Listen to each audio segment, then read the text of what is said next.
तो आज के इस सेगमेंट में हम आपके लिए लेकर आए सेट थ्योरी से रिलेटेड क्वेश्चन। जब पहला क्वेश्चन पर अगर आप ध्यान देंगे कि if f x equal to cos square x plus cos square x upon 1 plus sine square x then the value of f pi by 4 minus 3 f dash pi by 4 is, अगर एफ एक्स का मान cos square x upon 1 plus sine square x है, ये कोई function है आपका, तब आपको किसकी वैल्यू बतानी है?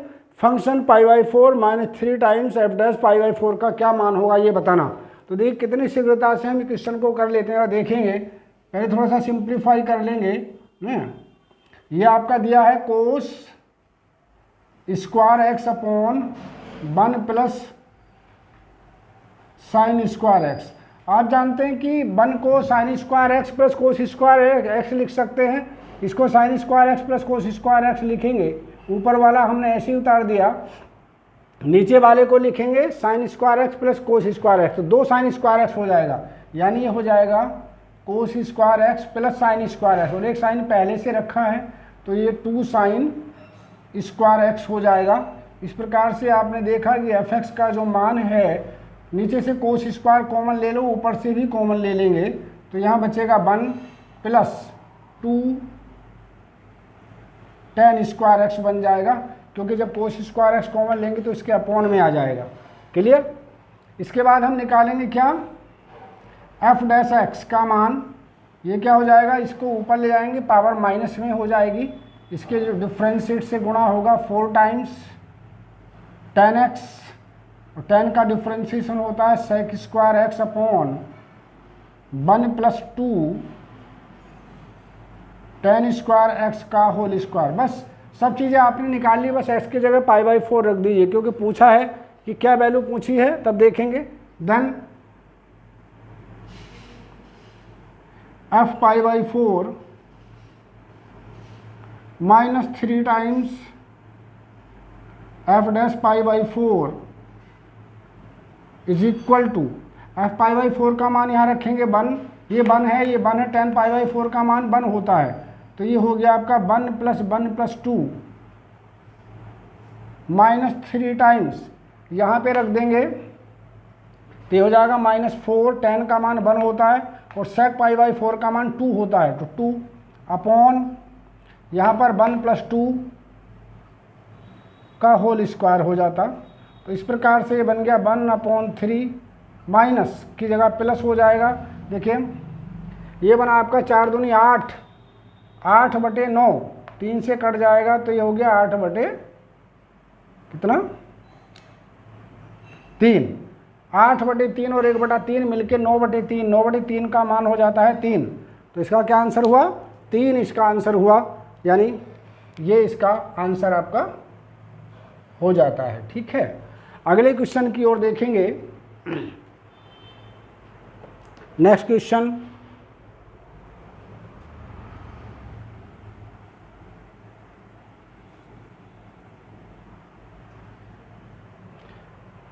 अगले क्वेश्चन में कहा if A is an open set and B is a close set then B minus A.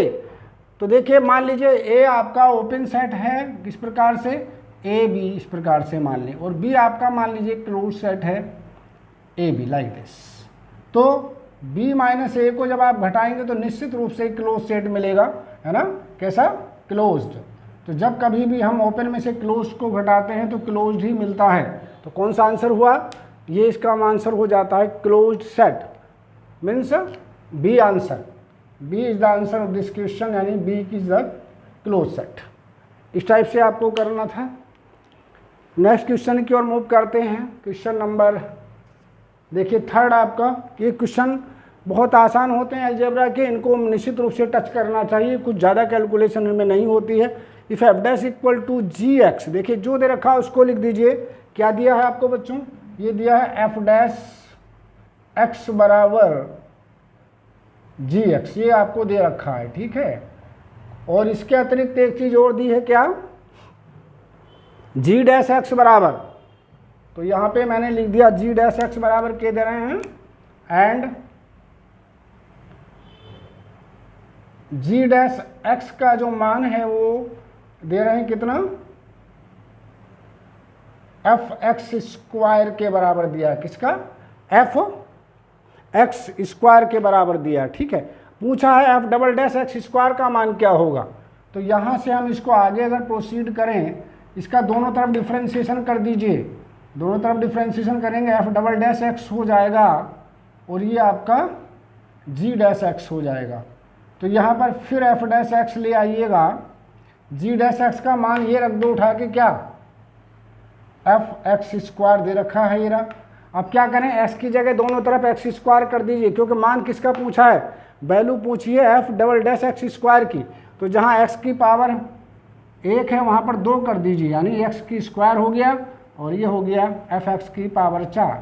तो कौन सा आंसर हो जाता है इस प्रकार से, ये एफ एक्स की पावर 4, अर्थात ये आपका आंसर बना नंबर बी, ये बी पार्ट आपका आंसर हो जाता है इस टाइप से, ठीक है। तो इस तरह से आपको ये करते रहना है, बहुत आसान क्वेश्चन था। अब अगले क्वेश्चन की ओर हम मूव करते हैं। नेक्स्ट क्वेश्चन देखेंगे बच्चों। In a class of 25 students 12 have taken mathematics, 8 have taken mathematics and computer science. The number of the student who have taken computer science but not mathematics is. 25 छात्र हैं, 25 छात्रों में से 12 छात्र ऐसे हैं जिन्होंने मैथमेटिक्स लिया, गणित लिया है। 8 स्टूडेंट ऐसे हैं जिन्होंने गणित और कंप्यूटर साइंस दोनों लिए हैं। ऐसे छात्रों की संख्या बतानी है जिन्होंने कंप्यूटर साइंस तो लिया हो लेकिन मैथमेटिक्स ना लिया हो, कंप्यूटर साइंस लिया हो लेकिन मैथमेटिक्स ना लिया हो। ऐसे सवालों को करने का मैं बहुत सिंपल तरीका आपको बता रहा हूँ। एग्जाम में किस टाइप से करते हैं, 2 सब्जेक्ट हैं, टोटल नंबर ऑफ जो स्टूडेंट्स हैं, टोटल n का मान यहाँ पर अगर देखेंगे कुल छात्रों की संख्या 25 है, ठीक है। ये तो हमने फिक्स करके रखा यहाँ पर, ठीक। 2 सब्जेक्ट हैं, एक सब्जेक्ट को हम मैथमेटिक्स को इस तरह से हमने बनाया, एक सर्कल ये बना दिया, और दूसरा सब्जेक्ट है कंप्यूटर साइंस, उसको हमने इस टाइप से बना दिया। ये मान लीजिए कंप्यूटर साइंस है, ये मैथमेटिक्स कंप्यूटर साइंस को इंडिकेट करेगा CS को, और ये मैथ को इंडिकेट कर रहा है मान लीजिए, ठीक है। अब कह रहे हैं वो उसमें कि the 12 have taken mathematics and 8 have taken mathematics and computer science. इस सेंटेंस पर ध्यान देखना है आपको सबसे ज़्यादा। 8 have taken mathematics and computer science. तो कंप्यूटर साइंस और मैथमेटिक्स जिन लोगों ने लिया है उनकी संख्या 8 है। 8 का मतलब वो इस पोर्शन में आते हैं, ये वो स्टूडेंट हैं जिन्होंने कंप्यूटर साइंस भी लिया है और मैथमेटिक्स भी लिया है, तो बीच में आ गए, यानी इन दोनों सब्जेक्ट हैं इनके पास में, ठीक। मैथमेटिक्स कितनों के पास है, मैथमेटिक्स 12 के पास है, तो 12 में ये लोग भी आ रहे हैं भाई, इतने वाले भी, ठीक है। तो 8 तो ये आ गए, 4 और बचे। अब कितने बचे, केवल 4 बचे। तो मैथमेटिक्स के कितने हो गए, 8 4 12, मैथ और कंप्यूटर साइंस वाले 8 हो गए, ठीक। कुल संख्या हमारे पास कितनी है, 25। तो कंप्यूटर साइंस के कितने बचे भाई, 13 ही तो बचे। सबका योग 25 होना चाहिए, 8 4 12 और 13 25। तो ये वो स्टूडेंट है 4 जिनके पास केवल मैथमेटिक्स है, कंप्यूटर साइंस नहीं है। ये वो स्टूडेंट हैं 13 जिनके पास केवल कंप्यूटर साइंस है, मैथमेटिक्स नहीं है। और ये वाले वो स्टूडेंट हैं जिनके पास दोनों सब्जेक्ट हैं, मैथ भी है और कंप्यूटर साइंस भी है। तो हमने अलग अलग इसको सेपरेट कर दिया। जो सवाल में पूछा भैया आंसर बता दीजिए। The number of the student who have taken computer science, who have taken computer science but not mathematics. Computer science तो लिया हो लेकिन मैथमेटिक्स ना लिया हो, तो वो संख्या कितनी है भाई, ये स्पष्ट नजर आ रही है। वो संख्या है आपकी 13 लोग ऐसे हैं जिन्होंने कंप्यूटर साइंस तो लिया है लेकिन मैथमेटिक्स नहीं लिया है। इसलिए इसका आंसर क्या हो जाता है आपका, इसका आंसर हो जाता है आपका A13, इसका आंसर हुआ, यानी बी आंसर हुआ। क्लियर। इस टाइप से आप बहुत सावधानी से सवाल को कर सकते हैं, ठीक है। अगला क्वेश्चन देखिए। तो बिना कैलकुलेशन के आप बहुत जल्दी इसको बिना न्यूमेरिकल कैलकुलेशन किए भी आप इसको फिगर के माध्यम से, वेन डायग्राम के माध्यम से कर सकते हैं। क्लियर। अगले क्वेश्चन की ओर देखते हैं। इन ए ग्रुप ऑफ 70 पर्सन, एक ग्रुप में 70 लोग हैं। Person 70 person 37 like coffee and 52 like tea and each person like at least one of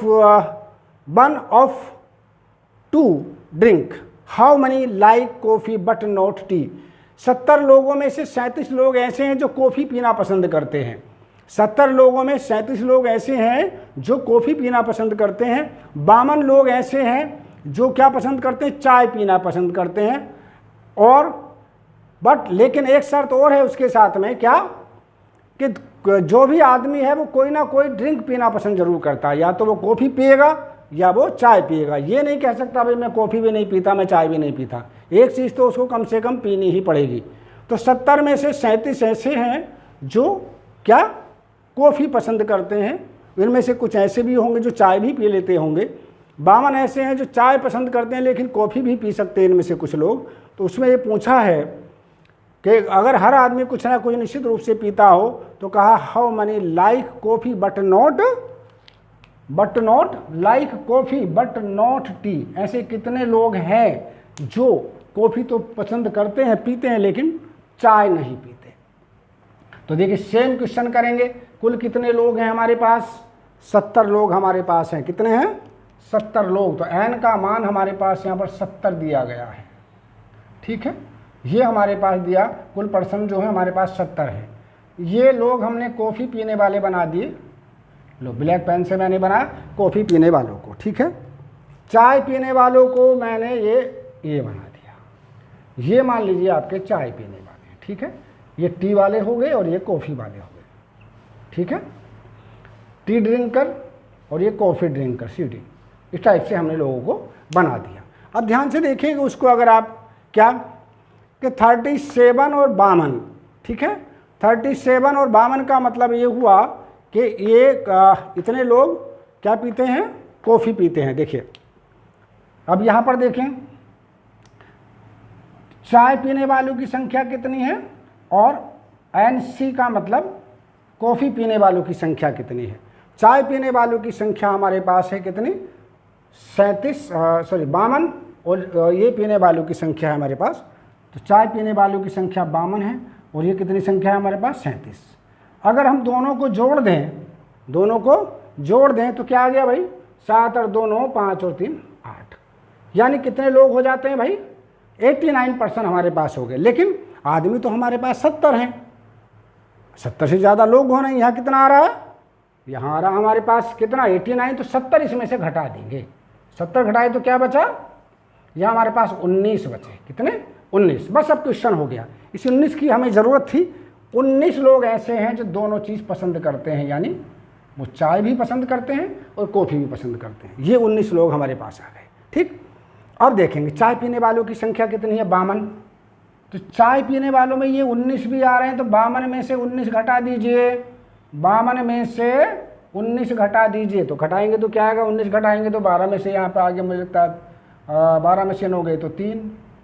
ठीक है, यहाँ रह गया था 4, 4 में से गया तो 33 साल बचे। ठीक है, 33 लोग ऐसे हैं, है ना। तो देखिए इन दोनों का योग मिलके 52 हो जाना चाहिए। ठीक, अब क्या करें भाई? 19 लोग ऐसे हैं जो कॉफ़ी और क्या चाय दोनों पसंद करते हैं। ठीक है, ये शायद ये आपका किसको लिखा था? चलिए कोई बात नहीं, मैं इधर लिख दे रहा हूँ। क्या चाय पीने वालों को इधर लिख दिया मैंने, टी ड्रिंकर इधर कर दिया, C ड्रिंकर इधर कर दिया, कोई बात नहीं। ठीक है, अब 37 लोग हैं कैसे जो कॉफ़ी पीते हैं भाई। तो कॉफ़ी पीने वालों में ये 19 भी मौजूद हैं 37 में। तो ये 19 भी मौजूद हैं। तो मुझे लगता है यहाँ पर 18 लोग हो गए। ठीक, अब हमारा चेक करने का क्या तरीका कि हमारी फिगर सही आई है कि नहीं आई है। इन सबको जोड़ के देखें तो 70 आ जाना चाहिए। देखिए 33 और 19 52, 52 और 18 70 होता है। पूरा का पूरा फिगर आपके पास आ गई। अब इस फिगर से आप किसी का भी मान आराम से बता सकते हैं। ठीक है, तो कैसे बताएंगे भाई? क्या पूछा है कि उन लोगों की संख्या बताओ जो कॉफ़ी पीते हों लेकिन चाय ना पीते हों। तो ऐसे कितने लोग हैं भाई? कॉफ़ी तो पीते हों लेकिन चाय ना पीते हों। तो यहाँ पर इन लोगों को अगर हम देखें, ये तो वो लोग हैं जो दोनों चीज़ पी रहे हैं भाई, कॉफ़ी भी पसंद करते हैं। लेकिन ये पर्सन ऐसे है, कौन सा? ये वाला, जो केवल कॉफ़ी पसंद करते हैं, चाय पीना पसंद नहीं करते। तो इनकी संख्या कितनी हुई? 18 इनकी संख्या हो गई। कितनी होगी संख्या? 18 लोग ऐसे हैं।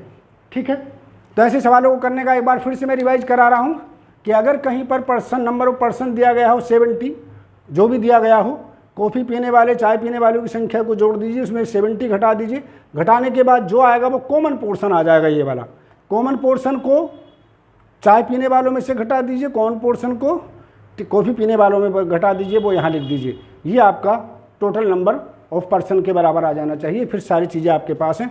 जो भी पूछेंगे, अगर सवाल में पूछते हैं कि कितने लोग ऐसे हैं जो चाय पीना पसंद करते हैं, कॉफ़ी नहीं, तो फिर हम 33 लिख देते हैं उसका आंसर। ठीक है, ये आपका आंसर हुआ। अगले क्वेश्चन की ओर हम देख लेते हैं। नेक्स्ट क्वेश्चन पर आ जाते हैं। इसमें कहा गया if let capital A equal to A B C D and capital B equal to 1, 2, 3, 4, 5 then the number of 1-to-1 function from A to B is। A में आपके 1, 2, 3, 4, 5, 6 भी तो नहीं था इसमें, शायद 6 तो नहीं इसमें।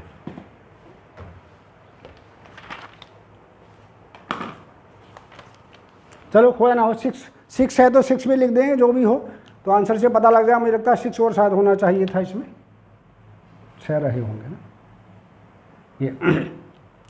तो वो पूछे 1-to-1 मैप की संख्या कितनी होगी। तो 1-to-1 मैप निकालने का क्या तरीका कि इसमें A है और इसमें कितने हैं, 6 है। इसमें नंबर ऑफ n का मान कितना है, NA का मतलब number of element in A is 4, number of element in B is 6। ठीक है, तो अभी देख लेते हैं कि 4 था कि 5 था, ये पता लग जाएगा अभी। तो 1-to-1 मैपिंग की संख्या कितनी होगी, ये संख्या हो जाएगी बराबरी 6p4। 6p4 को हम क्या लिखेंगे, फैक्टोरियल 6 बटे फैक्टोरियल 6 - 4 यानी 2। ऊपर क्या आ गया हमारे, 6 का फैक्टोरियल 6 का मान होता है 720 बटे फैक्टोरियल 2 का मान होता है 2 यानी 360। कितना, तो 360 हमारे पास ऐसे हैं जो 1-to-1 मैपिंग बन जाएंगे। तो कितना आंसर आएगा, 360। हम इसका सॉल्यूशन लिख देंगे, यानी ए इसका आंसर हो जाएगा आपका। ठीक है, अगला क्वेश्चन देखेंगे। क्वेश्चन नंबर 7 की ओर आ जाइए।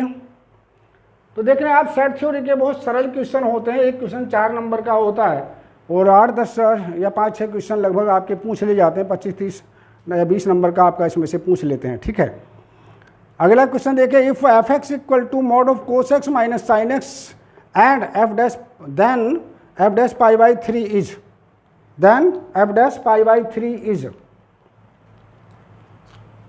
किसका मान निकालना है, देन f' π/3 का मान हमें चाहिए। fx का मान कितना दिया, fx का मान हमारे पास है mod of cos x minus sin x। बहुत ज़्यादा चक्कर में नहीं पड़ना, बस f' निकाल दीजिएगा और ये हो गया आपका sin x plus cos x। Mode लगाने की वजह से ये माइनस का कोसाइन बन जाएगा, माइनस कॉमन लेंगे तो मोड में गायब हो जाएगा। हमें चाहिए किसका मान, f' π/3 की वैल्यू हमें चाहिए होगी। तो यहाँ पर हम लिख देंगे mod of sin π/3 plus cos π/3। तो sin π/3 यानी sin 60 का मान 3/2 होता है और उसका मान 1/2 होता है। तो कुल मिलाकर के आपका बन जाएगा 3 + 1/2। ये इसका आंसर हो जाता अगर आप देखेंगे तो। ठीक है, तो इस तरह से आपको ये सारे क्वेश्चंस करने हैं। कौन सा आंसर हुआ इसका भाई, ये आंसर हो गया इसका, लास्ट वाला इसका आंसर हो जाता। ठीक है, कौन सा, लास्ट का ये आंसर हो जाता है इसका, इस टाइप से आपको। तो ये था आपका 8वां क्वेश्चन। क्वेश्चन नंबर 9 की ओर ज़रा देखेंगे। The range of the function f(x) बराबर 1/4 माइनस sin 2x। इस सवाल को ज़रा आराम से देखिएगा, इंपॉर्टेंट क्वेश्चन भी है, रेंज पूछा गया है ना। अलग टाइप, डिफरेंट टाइप के क्वेश्चन मैंने आप लोगों को करा दिए। रेंज का सवाल पहले भी कराएं, इसको भी देख लीजिए। इसमें रेंज पूछा है किसका, 4 माइनस sin 2x का। तो हम जानते हैं कि, क्या जानते हैं भाई, कि -1 छोटा होता है sin 2x से, या बराबर भी हो सकता है, लेकिन 1 या 1 के बराबर है। यानी sin 2x का जो मान है 1 या -1 के बीच लाई करता है। क्लियर। अब हमने क्या करना, दोनों तरफ माइनस का साइन इसे माइनस से जब गुणा करते हैं तो क्या करते हैं, माइनस से गुणा करने का ये तरीका होता है, साइन की दिशा बदल देते हैं। ये प्लस हो गया 1, दिशा यू हो गई, ये माइनस साइन एक्स हो गया, इसमें भी माइनस से गुणा करें तो इसकी दिशा बदल जाती, किसकी, अगर ग्रेटर देन है तो लेस देन है तो ग्रेटर देन हो जाता, तो दिशा बदल गई। अब हम इसको फिर से स्थापित कर रहे हैं, इसको -1 को हमने इधर लिखा लेस देन, और ये माइनस का sine x, sine 2x it was, sine 2x less than equal to 1। Is it clear. अब यहाँ पर हमने माइनस का चिन्ह क्यों लिया, माइनस का चिन्ह हमने इसलिए लिया है क्योंकि यहाँ पर लिखा 4 माइनस साइन 2x लिखा है। 4 माइनस साइन 2x का मतलब क्या हुआ, दो सब में 4 4 जोड़ते हुए चले जाइए, इसमें 4 जोड़ेंगे तो ये बन जाएगा आपका 3, इसमें 4 जोड़ेंगे तो 4 माइनस साइन 2x बन जाएगा, और इसमें 4 जोड़ेंगे तो ये 5 बन जाएगा। क्लियर। अब इसमें सैंडविच थ्योरम लगाएंगे। सैंडविच का मतलब है हमें अपोन में लाना होता, ये ध्यान रखेंगे। सैंडविच थ्योरम क्या है, अगर a less than c less than b हो, और सैंडविच थ्योरम ये कहती है अगर इनका उल्टा करना हो तो इन दोनों को a की जगह b आ जाता, c पर कोई फर्क नहीं पड़ता, और b की जगह a आ जाता है। यहाँ पर b हो जाता है, यानी ये अपोन में इधर आ जाता है, ये इधर चला जाता है, बीच वाली चीज़ अपनी जगह सच रहती है, कोई फर्क नहीं होता है ना। न्यूमेरिकली आप देख भी सकते हैं, चीज़ आपको बता दें, यहाँ पर हम कदाचित आपको ओड लग रहा होगा, अगर हम ये कहें कि 3 छोटा है 5 से, 5 छोटा है 6 से, ठीक है, अगर इसका उल्टा करेंगे तो 1/6 छोटा है 1/5 से, और 1/5 छोटा है 1/3 से, बीच वाले पे कोई फर्क नहीं पड़ता, ये सटीक होता है, ये सैंडविच थ्योरम होती है। ठीक है, ये आपको याद रखना। तो हमें इसे उल्टा करना है बच्चों, तो उल्टा करेंगे तो क्या लेंगे, ये हो जाएगा 1/3 less than equal to 1/4 minus sine 2x less than equal to 1/3, उल्टा कर दिया हमने। ठीक है, तो रेंज क्या हो गई इसकी, ये इसकी रेंज आ गई, कौन सी आ गई रेंज, बड़ी ब्रैकेट में लिखेंगे चूँकि इक्वल टू का चिन्ह भी लगा हुआ है। रेंज हो गई इसकी 1/5 से लेके 1/3 स्क्वायर ब्रैकेट में। तो कौन सा आंसर हुआ इसका, 1/3 और 1 जो भी रहा 1/3 1/5, आई थिंक ये आपका 1/5 1/3, कौन सा, सी इसका आंसर हो जाता है, कौन सा, सी ये इसका आंसर हो जाता है, ये वाला। ठीक है, इस टाइप से आपको ये करना था। एक लास्ट क्वेश्चन देख लीजिएगा, क्वेश्चन लास्ट है आपका क्या कहा लास्ट क्वेश्चन में भाई, कि the value of x satisfying sign square x minus 2 की पावर साइन स्क्वायर एक्स। इसमें देखिए क्या कहा, 2 की power sine square x minus 2 की पावर कोस स्क्वायर एक्स बराबर 1 का मान दिया है। तो x का मान बताना है कि वो इनमें से कौन सा होगा जो इस इक्वेशन को संतुष्ट करता है। तो देखिए इसको हमने क्या किया, यहाँ पर जरा सा देखें, हमने लिखा 2 की power 1 minus cos square x लिख दिया इसको, क्योंकि साइन स्क्वायर को 1 माइनस कोस स्क्वायर एक्स लिख सकते हैं, और यहाँ भी 2 की पावर हमने कोस स्क्वायर एक्स बराबर 1 लिखा। इसके बाद हमने 2/2 की पावर कोस स्क्वायर एक्स माइनस 2 की पावर कोस स्क्वायर एक्स और बराबर 1 लिखा। मान लीजिए आपने 2 की पावर कोस स्क्वायर एक्स को z मान लिया या t मान लिया, चलो तो ये बन गया आपका 2/t minus t equal to 1।